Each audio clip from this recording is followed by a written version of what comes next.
In today's video, I'm going to teach you how to audit task changes over time.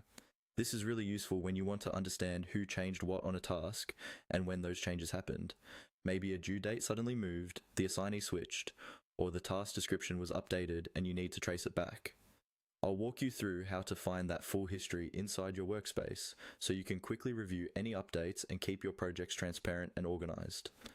First, start by opening your work management tool and navigating to your main workspace area. This is usually the place where you can see all your boards, projects, or teams. Make sure you're in the correct workspace, especially if you belong to more than one. Choosing the right workspace ensures that you're looking at the correct set of tasks for your team or department. Next, within that workspace, select the specific project that contains the task you want to audit. Projects might be organized by client, product, sprint, or any other structure your team uses. Take a second to confirm you've opened the right project, so you don't accidentally review the history of a similar but unrelated task. Once your project is open, look for the task you're interested in.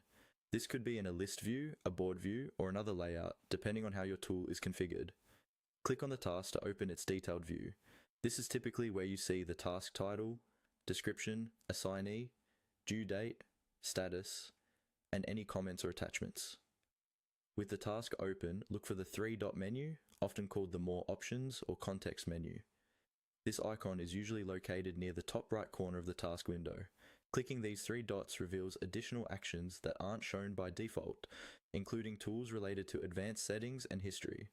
From that expanded menu, click on the option labeled History or Audit. This will open a detailed log of all changes made to that task over time.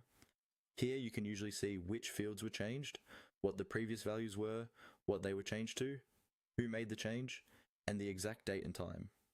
Use this history to track down when a deadline shifted, who reassigned the task, or how the scope evolved. If something looks off, you can use this information to follow up with the right person or adjust your processes going forward.